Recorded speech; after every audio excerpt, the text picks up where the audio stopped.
Okay, for the last part of this, I'm gonna add my scoops of ice cream on top, and it makes it look like this is actually supposed to be a scoop, but this is really a tracer.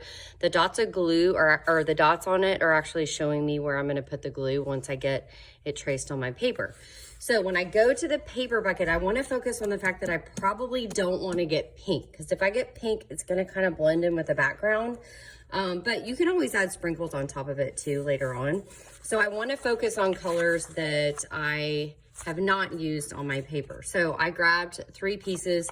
I actually was only showing you, so you can only get 2 pieces at a time. So I'm gonna start with these 2. And notice here, I've kept my scraps. So anything that I cut out, I'm actually gonna save it. I am not going to put it back in the bucket.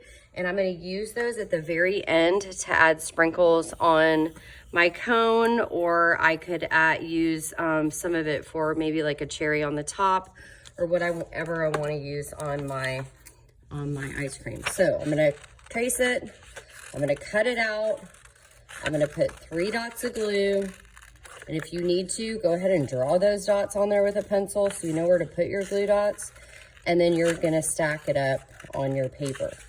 Now you want your scoops to kind of go straight up, because we might, if we have time, we might actually add a border around the outside, which we don't always do. And so I kind of want to stay, that's why we've left a little space on the bottom here. So we want to be kind of aware of that. So I'm going to add 3 dots of glue, glue it down, go to my next color. Okay, I'm going to repeat this until I get about right up here. So you should probably have 3 or 4 scoops of ice cream. Okay, now say that I'm done and I have my ice cream. Actually, I'll come back to that.